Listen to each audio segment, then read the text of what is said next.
दोस्तों, जिसकी जैसी सोच वो वैसी ही कहानी रखता है।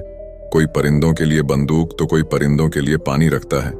उस इंसान से कभी झूठ मत बोलिए जिसे आपके झूठ पर भी विश्वास हो। दुनिया के तानों से कभी नाराज मत होना।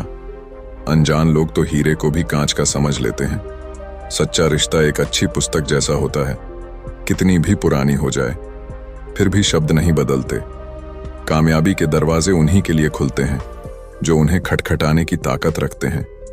जो लोग सब्र करते हैं या तो वो जीत जाते हैं या फिर सीख जाते हैं। जिंदगी में एक दूसरे के जैसा होना जरूरी नहीं होता, एक दूसरे के लिए होना जरूरी होता है। नमस्कार दोस्तों, धनी सेठ और एक गरीब आदमी की कहानी। दोस्तों, यह कहानी जानवर को भी इंसान बना सकती है। पत्थर की तरह मजबूत दिल रखने वाले की आंखों में भी आंसू आ जाएंगे। जिस गरीब आदमी को सेठ ने अपने महल के सामने एक रात्रि के लिए आश्रय नहीं दिया, उस गरीब आदमी ने सेठ के साथ कौन सा व्यवहार किया, इस कहानी से समझते हैं। दोस्तों, यह कहानी बड़ी ही शिक्षाप्रद, महत्वपूर्ण और ज्ञानवर्धक है। मेरा आपसे निवेदन है कि कहानी के अंत तक हमारे साथ में बने रहना। नमस्कार दोस्तों, किसी नगर में एक बहुत धनी व्यापारी रहता था। उसके पास इतना धन था कि अपने रहने के लिए उस व्यापारी ने कई महल नुमा घर बना रखे थे।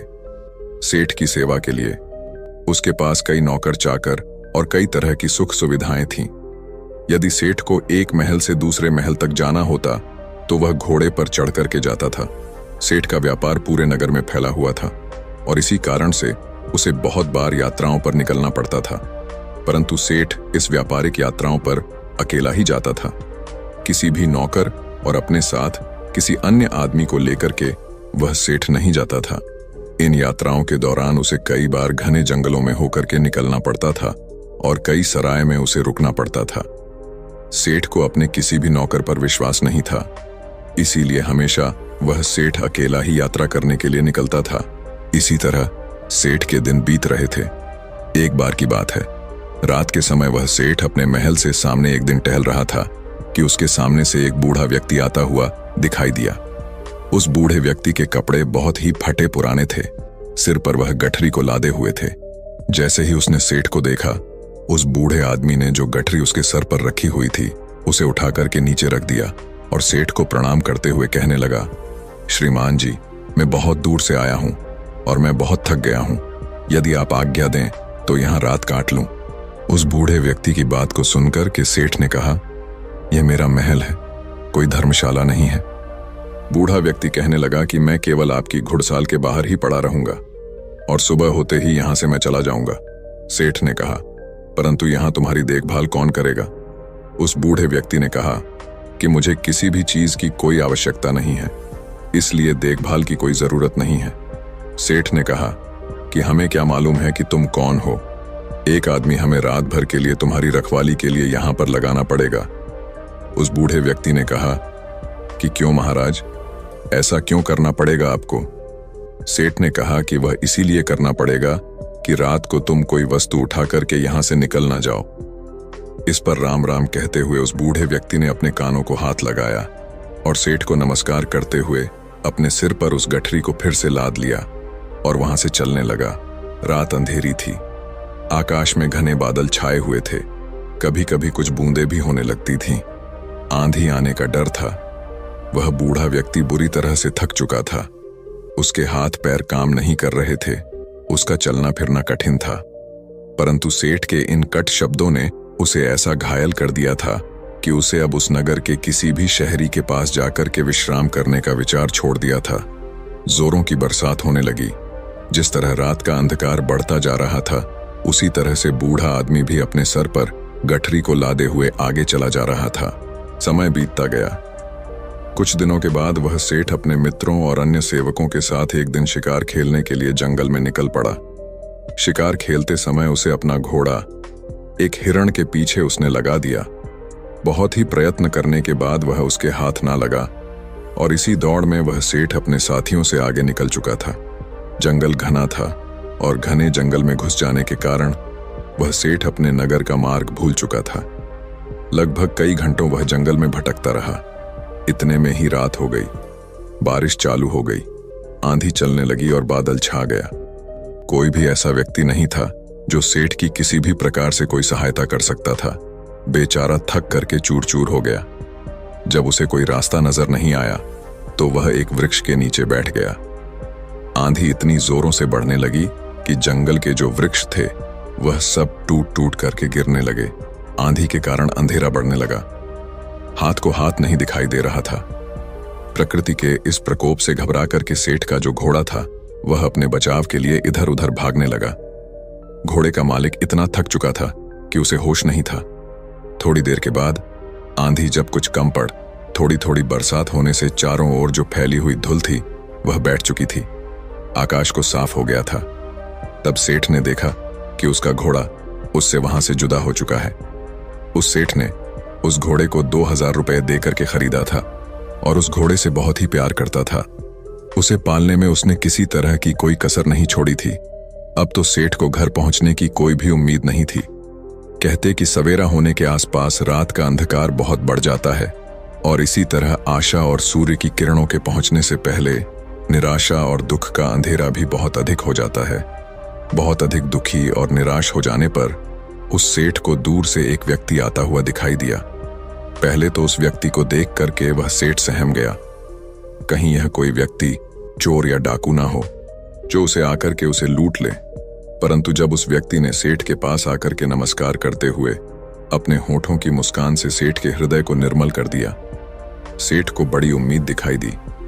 उसे आशा का प्रकाश दिखाई देने लगा। हंसते हुए उस व्यक्ति ने सेठ से कहा, आप इतने क्यों घबराते हैं? साथियों के बिछड़ने से, राह भटकने से और किसी की सहायता ना मिलने से कहते हुए सेठ ने अपनी सारी जो कहानी थी उस व्यक्ति को सुना दी। उस व्यक्ति ने जब सेठ की कहानी सुनी तो उसको सेठ पर दया आ गई और वह सेठ को लेकर के अपनी झोपड़ी में चला गया।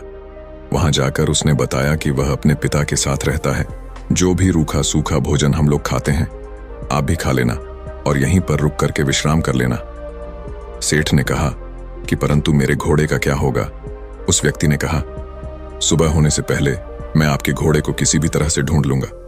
सेठ ने कहा कि वह कैसे ढूंढोगे? तुम बड़ा घना जंगल है, इतनी अंधेरी रात है, तुम कैसे ढूंढ सकोगे? उस व्यक्ति ने कहा कि मैं इस जंगल के कोने कोने से परिचित हूं। सेठ ने कहा, तो क्या तुम मेरे साथियों को भी ढूंढ सकोगे? उस व्यक्ति ने कहा, यदि वे इस जंगल में हुए तो मैं अवश्य ही उन्हें ढूंढ निकालूं। इस उत्तर को सुनकर के उस अमीर सेठ को बड़ा ही संतोष हुआ। उसके मन में बड़ी उम्मीद जगी और इस तरह से वह सेठ पूरी तरह से निश्चिंत हो चुका था। वह अब भी सोया नहीं था कि उस व्यक्ति ने सेठ के सामने एक दूध का कटोरा ला करके रख दिया। सेठ ने कहा कि यह क्या है महाशय? उस व्यक्ति ने कहा कि सेठ जी, यह हमारी बकरी का दूध है। सेठ ने कहा कि तुम्हारे पास कितनी बकरियां हैं? उस व्यक्ति ने कहा कि मेरे पास तो सिर्फ एक बकरी है। सेठ ने कहा, क्या एक बकरी इतना दूध दे सकती है या एक शेर से अधिक नहीं होगा? तुम भी पियो। उस व्यक्ति ने कहा कि नहीं, पिताजी ने कहा है कि आज का जो भी दूध है वह केवल अतिथि सेवा में लगाया जा सकता है। आज हम लोग दूध नहीं पिएंगे। सेठ ने कहा कि ऐसा क्यों? उस व्यक्ति ने कहा कि हमारे यहाँ सबसे बढ़िया चीज दूध को समझा जाता है और अतिथि की सेवा में हम लोग इसको पेश कर देते हैं। मैं पिताजी का इकलौता पुत्र हूं और दूध हमारे यहाँ सर्वोत्तम भोजन समझा जाता है। पिताजी ने यह आपकी सेवा में भेजा है। सेठ ने कहा कि तुम तो सचमुच देवता हो। सेठ की बात को सुनकर के वह व्यक्ति कहने लगा, नहीं सेठ जी, देवता तो बहुत दूर की चीज है, हम तो पूरी मानवता को भी नहीं अपना सके। उसकी बात को सुनकर के सेठ ने कहा, नहीं भैया, मानवता तो आप में कूट कूट करके भरी हुई है। इस तरह बातें करते करते वह सेठ सो गया। अपने अतिथि की सच्ची सेवा करने वाला वह व्यक्ति चुपके से उठा और हाथ में मसाल लिया और अपने अतिथि के घोड़े को ढूंढने के लिए वहां से वह चल दिया। ढूंढते ढूंढते वह सुबह के समय के आसपास ढूंढा। बहुत ढूंढने के बाद आखिर उसे घोड़ा मिल गया। वह अपने अतिथि का घोड़ा ला करके अपनी झोपड़ी पर लौट आया। जब उसकी मां ने देखा कि अतिथि का घोड़ा मिल गया है तो वह उठ करके घोड़े के लिए सारा डालने लगी। वह जानती थी कि घोड़ा जंगल से घास चर करके आया होगा, परंतु फिर भी उसने अतिथि के घोड़े की सेवा करना अपना परम कर्तव्य समझा। घोड़े को यदि सारा ना मिलता तो शायद अतिथि सेवा अधूरी समझी जाती। सुबह के समय जब वह अमीर सेठ सो करके जगा तो उसने देखा कि उसका जो घोड़ा है वह सारा खा रहा था और अतिथि सेवक वह व्यक्ति उसके सामने हाथ जोड़े हुए कह रहा था, आज ईश्वर ने हमारी लाज रख ली। उसको सुनकर के सेठ ने पूछा कि कैसे। उस व्यक्ति ने कहा, सेठ जी, आपका घोड़ा सकुशल मिल गया। यदि वह सामने की ओर निकल जाता तो शायद बाघ उसे अपना शिकार बना लेता। इतना सुनकर कि उस सेठ ने उस व्यक्ति को बहुत सा धन्यवाद दिया। इस समय उसे व्यक्ति की वृद्ध माता ने अतिथि के लिए दूध का कटोरा भर करके भेज दिया। दूध पी लेने के बाद सेठ घर लौटने की इच्छा प्रकट करते हुए कहा, मैं तुम्हारे पिताजी से मिलना चाहता हूं। वह नवयुवक अपने पिता को बुलाने के लिए गया। उसके पिता बिस्तर पर लेटे हुए आराम कर रहे थे। उस युवक ने पहुंच करके कहा कि पिताजी, जो अतिथि महाशय हैं वह आपको याद कर रहे हैं। उस पिताजी ने पूछा कि किस लिए? पुत्र ने कहा कि वे जानना चाहते हैं। पिता ने कहा, उनसे कहो कि कुछ दिन और ठहरे। पुत्र ने कहा कि मैंने कहा था, परंतु वह नहीं मानते। पिता ने कहा, अच्छा तो उन्हें उनके घर तक छोड़ करके आओ। पुत्र ने कहा, जाने से पहले वह आपके दर्शन करना चाहते हैं। पिता ने कहा, बेटा अच्छा, तो यही होगा कि मैं उनसे ना मिलूं। पिता की इस तरह की बात को सुनकर के पुत्र को कुछ आश्चर्य हुआ। उसने अपने पिता के सामने मुख से कभी कोई शब्द नहीं कहा था। आज वह पिता को इस प्रकार देखने लगा मानो उसकी आंखों में शब्द कोई लिखा हो। पिता ने पुत्र के प्रश्न को पढ़ लिया और उसे धीरे से समझाता हुआ कहने लगा, बेटे, तुम शायद यही पूछना चाहते हो कि मैं अतिथि से इस प्रकार दूर रह करके उसका निरादर क्यों कर रहा हूं। असल में मेरी इस बात में भी अतिथि का सत्कार का भाव ही भरा हुआ है। पुत्र ने पिता की बात को सुनक के कहा, मैं इस अनादर में आदर की भावना को समझ नहीं सका। पिताजी, पिता ने कहा, समझाओ भी कैसे? ऐसी कौन सी कठिन बात है जो मुझे न समझ सके? पिता ने कहा, यह एक व्यर्थ घटना है जिसके बारे में बताना नहीं चाहता। पुत्र ने कहा कि अच्छा, तो अतिथि महोदय से आपके बारे में क्या कहूं? पिता ने कहा कि यही कि पिताजी बूढ़े हैं और रोगी भी हैं। वह बिस्तर से उठकर कि चलने फिरने में असमर्थ, इसलिए उनका बाहर आना कठिन है। पुत्र ने अपने पिता का जो संदेश था वह जाकर के उस सेठ को सुना दिया।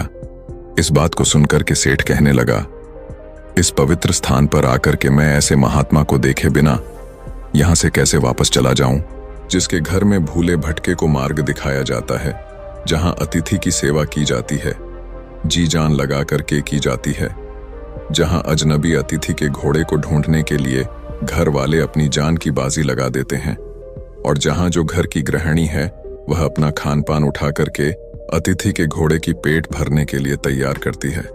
तुम्हारे पिता को देखकर ही मेरा जीवन सफल हो सकता है। सेठ का संदेश पुत्र ने पिता तक पहुंचा दिया। अब बूढ़ा क्या करता, उसे सेठ के सामने आना ही पड़ा। सेठ ने देखते ही पहचान लिया कि यह तो वही बूढ़ा है जो कुछ दिन पहले उनके महल के सामने सर पर गठरी उठाए हुए आया था। एक रात के लिए उसने आश्रय मांगा था और सेठ ने उसे चोर तक कह दिया था। कितनी दानव थी उसके दुर्व्यवहार में। इस वृद्ध के पुत्र ने अपनी मानवता का परिचय देकर के उस सेठ के हृदय को बिल्कुल बदल दिया था। अमीर सेठ हाथ जोड़ करके खड़ा हो गया और अपने दुर्व्यवहार के लिए उस बूढ़े व्यक्ति से क्षमा याचना करने लगा। बूढ़े व्यक्ति ने कहा, आपकी ओर से क्षमा याचना का प्रश्न ही पैदा नहीं होता है, क्योंकि मैं बाहर आकर के आपको उस पुरानी घटना की याद नहीं दिलाना चाहता था। आपके आग्रह को मैं टाल नहीं सका, इसीलिए मुझे यहां आना पड़ा। इससे शायद आपको बड़ा दुख हुआ हो, अतः मुझे आपसे क्षमा मांगनी चाहिए। सेठ ने कहा, कितना ऊंचा है आपका व्यक्तित्व। इतना कह करके वह अमीर सेठ उस वृद्ध के चरणों में गिर पड़ा। उसके नेत्रों से पश्चाताप के आंसू झर रहे थे। उसके होंठ फड़फड़ा रहे थे, मानो वह यही कह रहे हों कि इस बूढ़े की झोपड़ी महलों से भी ऊंची है, क्योंकि जहां मानवता का निवास है। इसके बाद उस सेठ को सुरक्षित वह सेठ अपने घर में लौट आया।